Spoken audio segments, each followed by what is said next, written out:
السلام عليكم ورحمة الله وبركاته. حبايب حنفي عاملين ايه؟ يا رب تكونوا بخير. اخيرا رجعنا للدوري الانجليزي، فانتازيا الدوري الانجليزي وحاجات الدوري الانجليزي واللي بيحصل مننا فيها.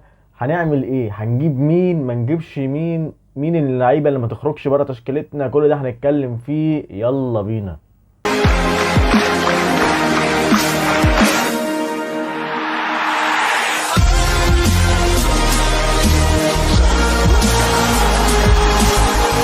Strike, what a goal by Cristiano Ronaldo!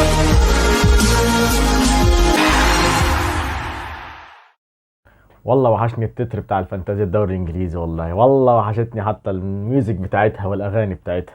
قبل اي حاجه افكركم طبعا بالليجا بتاعتنا هتظهر قدامكم دلوقتي، بتاعت ليجا اف بي اي الحنفي، واللينك على طول موجود تحت في الوصف. كمان معايا لينك تويتر وجروب الفيسبوك عشان اي تسريبات واي اخبار بننزلها هناك.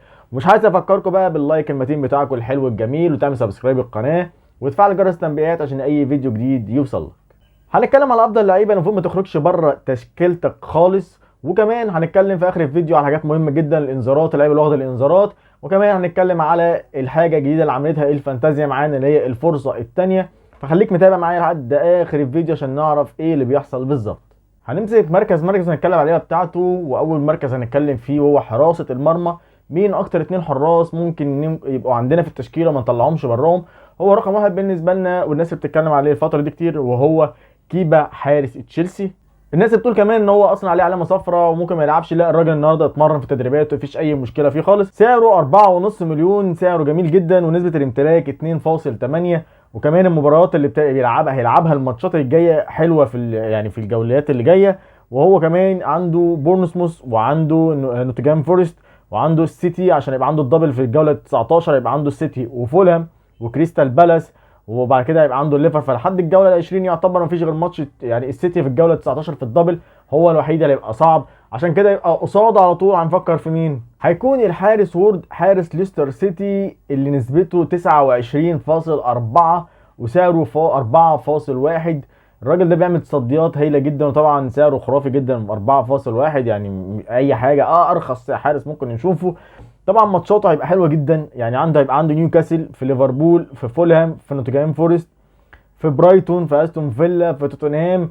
يعني ماتشاته كلها حلوه بتاعت ليستر سيتي. عشان كده بقول لك اكتر اتنين عندنا ممكن نحط عينين عليهم، وهو هيبقى كيبا وورد حارس ليستر سيتي. نمسك بقى خط الدفاع، واول واحد معانا هو ريس جيمس اللي راجع بقوه، حتى في تدريبات عمال يجيب اجوان. سعره 5.8 ونسبه امتلاكه 13.7. ماتشاته كلها جميله بصراحه، فاعتقد اوبشن كويس جدا، بس ما يتصابش ويفضل معانا. الراجل ده وحشنا جدا، وحشتنا اهدافه وهجومه وكل حاجه فيه بصراحه.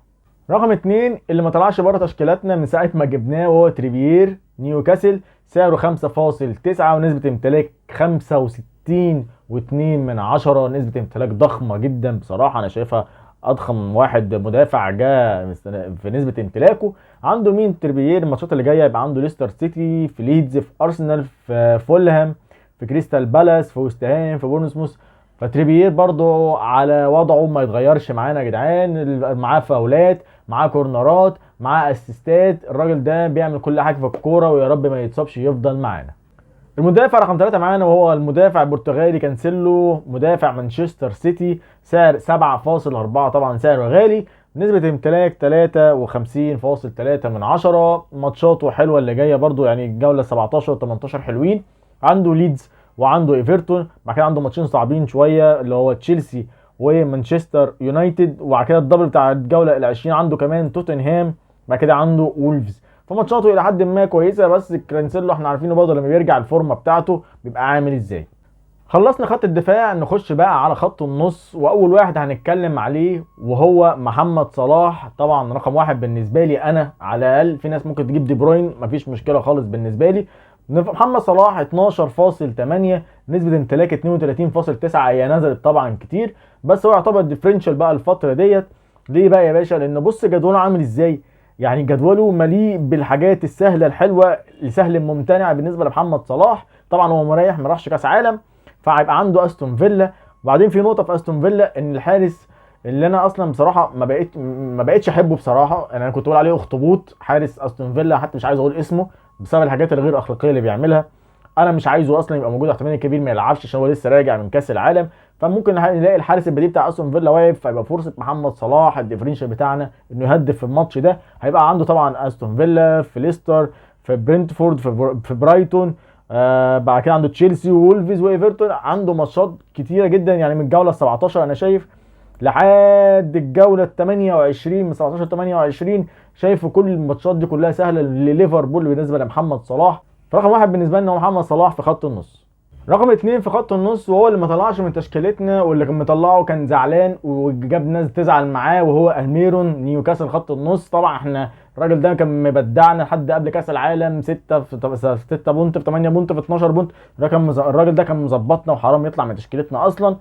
فباشا ده سعره 5.8، نسبة امتلاك 36.5، اللي هي اصلا اكتر من نسبة امتلاك محمد صلاح. يعني شوف وصلت لايه. الراجل ده عنده كام ماتش حلو يا جدعان؟ عنده في الجولة 17 ليستر سيتي، في ليدز، بعد كده عنده ارسنال، بعد كده فولهام، كريستال بالاس، ويست هام، بورنموث. فماتشاته حلوه جميل، يعني ماتشاته كلها حلوه، ولوز اللوز وفل الفل. خط النص رقم 3 معانا وهو مارتينيلي، حبيبنا حبيب الملايين، سعر 6.8 بنسبة امتلاك 47.9. الراجل ده انا بفكركم بس عشان احنا نسينا بسبب كاس العالم وفانتازي كاس العالم والكلام ده كله. لا اصحى يا باشا، معانا مارتينيلي يا باشا، انت نسيت ولا ايه؟ ماتشاته اللي جايه يعتبر جميله جدا. عنده ويست هام، في برايتون، في نيوكاسل، عنده توتنهام، بعد كده مان يونايتد، بعد كده ايفرتون وبرنتفورد. لا فالماتشات بتاعت ارسنال حلوه، بس هو في واحد اثر معاهم ده اللي هنيجي عليه دلوقتي في الهجوم هنتكلم عليه. مارتينيلي برده اوبشن ممتاز جدا من اللعيبه اللي ما ينفعش تطلع بره فرقتك، او لو هجيب حد بره فرقتك ممكن تروح لساكا، مفيش اي مشكله. انا بتكلم على بادجت يبقى معانا متكافئ الى حد ما. اخر لاعب معانا في خط النص رقم 4 وهو المفاجاه اللي كان وحشانا بصراحه، وبعد مع يعني القرار النهائي ان رونالدو مش هيكمل في مانشستر يونايتد، خلاص طلع من النادي خلاص. فاعتقد ان الاوبشن الموجود دلوقتي قدامنا خط النص هو راشفورد. راشفورد سعره 6.7 وكمان نسبه امتلاكه 21.1، نسبه مش كبيره الى حد ما برضه. ديفرنشال ديفرنشال مفيش اي مشكله. في ناس تقول لي عايز اروح لبرونو فرنانديز، يرجع ما يرجعش ليه؟ انا بتكلم في اوبشنز محترمه وكويسه برضه في نفس الوقت. راشفورد هيبقى عنده مين؟ اليونايتد عنده مين؟ بس يا رب ما احنا عارفين اليونايتد لما نختار حد فيها بيحصل فيه ايه. المهم فعنده فورست، في وولفيز، في بورنموث، على الاقل اول 3 جولات 17 18 19 كويسين، لان بعد كده عنده السيتي، بعد كده ارسنال الى حد ما كويس، بعد كده يرجع الجدول بتاع اليونايتد حلو تاني. فراشفورد اعتقد ان هو حتى لسه جايب جون في الماتش اللي فات اللي كان بيتلعب، جاب جون من نص الملعب، خد الكوره كده تك تك تك راح جايب جون في الاخر. لا انا شايفه اوبشن كويس جدا ماركوس راشفورد. نيجي بقى القنابل خط الهجوم. انا هتكلم على 3 والبديل بتاعهم الرابع اللي هنقف عليه شويه. رقم 1 بالنسبه لنا معروف، هالاند، خلاص مش هنتكلم.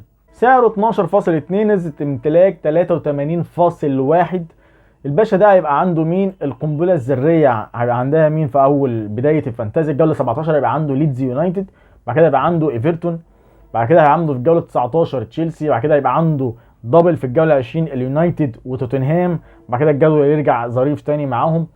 فهالاند بنغني له، وحشنا بصراحه، وعشتنا قنبله هالاند اللي عمال يجيب 18 جون. يا جدع انت في ايه يا جدع؟ انت هداف، انت هداف دوري 18 جون، انت مفتري يا اخي. المهم هالاند بالنسبه لنا رقم 1 في الهجوم، مفيش غيره. رقم 2 في الهجوم هو نونيز ليفربول. هتقول لي ليه نونيز ليفربول؟ اقول لك ان في ظل غيابات اللي موجوده في ليفربول، ديكو جوتا مصاب، لويس دياز مصاب، في كان عندهم كذا اصابه. فاعتقد ان نونيز هو الاوبشن المحترم اللي موجود دلوقتي في الهجوم. سعره 9 مليون، نسبه امتلاكه 13.5، يعتبر برضه ديفرنشال معاك. طبعا ماتشات ليفربول لما اتكلمنا على صلاح قلنا جدولهم ممتاز، فاعتقد ان نونيز بعد خروجه من كاس العالم برضه مرتاح، عنده راحه، ممكن يقدر يلعب ويجيب اجوان مع محمد صلاح. رقم 3 عندنا في الهجوم وهو بديل خيسوس. مين بديل خيسوس في ارسنال ممكن نجيبه؟ اللي كان وحشنا السنه اللي فاتت، اللي اكتشفناه وكان مظبطنا، هو ما فيش غيره يا جدعان، هو انكيتيا. سعره 6.5، اوبشن ممتاز. تعالى بقى اسمعك كده نسبه الامتلاك قد ايه؟ فاصل 8. يعني بص نسبه الامتلاك ايه؟ فاصل 8. يعني ده لو عطس وجاب جول هنتاثر كلنا. طيب ماتشات ارسنال لما احنا اتكلمنا برضو على مارتينيلي، كان عندهم مستهام، هيبقى عندهم مستهام وبرايتون ونيوكاسل يبقى كده توتنهام. فبالنسبه للاوبشن ده بالسعر ده انا شايفه اوبشن ممتاز جدا جدا جدا، وديفرنشال عالي الجوده في يكون معاك في الفريق بتاعك. مين بقى الاوبشن الرابع اللي انا ما جبتش سيرته المفروض اقوله ولا ما اقولهوش؟ اقوله ما اقولهوش، وهو هاري كين. الناس تقول لي يا عم انت ما جبتش حد من توتنهام يا عم، هي في ايه موقعها من الاعراب يا عم، ولا فين هي؟ هتقول لي فين هاري كين يا عم؟ اقول لك هاري كين يعني ده اللي هيخلينا بقى نقطه ننط على النقطه الثانيه بتاعتنا هنتكلم فيها، وهي الانذارات. احنا خلصنا اهم اللعيبه تبقى معانا في تشكيلتنا، هنخش على اللعيب ده اول هيربطنا بالنقطه اللي بعد كده وهي الانذارات. هاري كين معاه 4 انذارات يا جدعان. تعالى لي انت مثلا هتجيبه هو عن بسعره 11 و6 من 10 ونسبه امتلاكه 27 و3 من 10، نسبه مش كبيره بس سعره 11 و6 من 10 كتير. هقول لك هاري كين معاه 4 انذارات. يعني هاري كين لو لعب ماتش برينتفورد وخد انذار مش هيلعب ماتش استون فيلا، يبقى بعد كده يبقى انا كده لازم يا اما هخلي دكه عندي هو ههدر 11 و6 من 10 مليون في ماتش استون فيلا، ولا ما اجيبوش احسن واشوف هيعمل ايه مع ان في هقول لك في احصائيه نظري بتقول ان هاري كين في كل ماتشات البوكسنج داي اللي احنا داخلين عليها قريب دي مفيش بوكسنج داي عدى الا لما هاري كين جاب فيه جول. طب هاري كين مثلا انت جبته الجوله دي خلاص بقى معاك في الوايلد كارد، معاك في ال 17 وجا معاك في ال 18 زي الفل، وال 19 حلو قوي، وجا في الجوله اللي فيها الدبل بتاعت البوكسنج داي اللي احنا فيها دي دلوقتي كده 18 19 وال 20 وراح واخد له الانذار. انا استفدت ايه؟ يبقى انا اهدرت لاعب في ماتش دبل عندي بسعر 11 6 مليون. ليه يا جدعان؟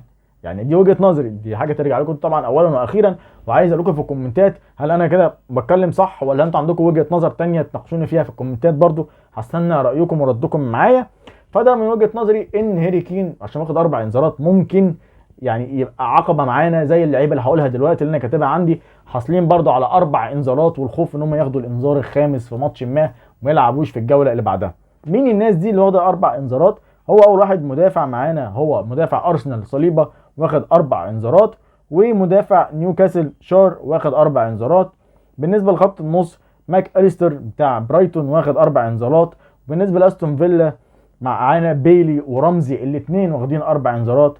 وكمان عندنا اللي انا ما اتكلمتش عنه برضو وهو ماتروفيتش، ان هو اللي هم عندهم ماتشات حلوه يعتبر ماتروفيتش واخد 4 انذارات. يعني لو جاء برضو في ماتشات وزعلني في انذار اللي هيزعلنا احنا بعد كده في النقط بتاعتنا انها بتقع في الارض. فيما بقى ملحوظه مهمه جدا لازم اقول لك عليها وتخلي بالك منها. ليه بقول لك اهم اللعيبه لازم تبقى معاك وتخلي بالك قوي انت تعمل تغييراتك؟ ليه؟ مثلا هنتكلم على مارتينيلي انا جايبه مثلا ب 6.4، هو دلوقتي غلى بقى بكام؟ 6.8. انا لو بعت مارتينيلي وعملت في الواد كارد كده في انليميتد ترانسفير كونفيرم ان انا غيرت مارتينيلي وجبت اي حد تاني مثلا تروسارد مثلا، لو حبيت اجيب مارتينيلي تاني هشتريه بالغالي، يعني انا خسران. ايه بقى قصه الفانتازيا اللي عملتها لنا اللي هو الفرصه الثانيه؟ ايه هي الفرصه الثانيه دي عباره عن ايه؟ دي يا باشا يعتبر كانك بتلعب فانتازي من اول وجديد. هتبدا من الجوله 17 بصفر، دخلت مبدئيا انت مش هتدور عليه عشان تشترك فيها، انت اوريدي اشتركت فيها اوتوماتيك وهتلاقيها عندك، وهقول لك هتلاقيها فين، وهتبقى ليها جوائز لاول 5. طيب يا باشا في ايه الجوائز اللي موجوده دي؟ هقول لك. انت مبدئيا عشان تعرف بس انت الليجا دي هتلاقيها فين او بتتجاب منين، مبدئيا هتخش على الليجا عندك اللي هي ليجز اند كابس اللي هو الدوريات اللي انت مشترك فيها، وتنزل تحت خالص هتلاقي تحت الاوفرول بتاعك او المجموع الكلي على العالم كلمه سكند شانس او الفرصه الثانيه، هتدوس عليها. انت كده كده انت مشترك فيها رسمي مفيش مشكله. طب ايه الجوائز اللي موجوده؟ هتدوس على الجوائز في اللينك فوق، هتلاقي تحت خالص تنزل تحت خالص هتلاقي كلمه سكند شانس برايز اللي هي الجوائز بتاعتنا، هتلاقيها ظاهره عندك دلوقتي على الشاشه. الاول 5 هيبقى لهم الجوائز اللي المكتوبه دي كلها، فطبعا تقعد تترجمها وتظبطها زي ما انت عايز تقراها زي ما انت عايز. دي بالنسبه للفرصه الثانيه اللي عملتها لنا فانتازيا الدوري الانجليزي. بس كده دي كانت حلقه النهارده، عشان كده بقول لك خلي بالك من اللعيبه بتاعتك اللي انت بتختارها كويس جدا، وعاوزكم تسيبوا لي في الكومنتات طبعا التشكيلات بتاعتكم اللي انتوا بتفكروا فيها سواء هنا او على تويتر او على جروب الفيسبوك. هستنى طبعا اللي انتوا عايزينه وارد لكم عليه باذن الله. وان شاء الله ما تنسوش بقى ايه تعملوا لايك للفيديو، تعملوا سبسكرايب للقناه، وتفعلوا جرس التنبيهات عشان اي فيديو جديد يوصل لك. اشوفكم في الفيديو الجاي ان شاء الله. سلام عليكم.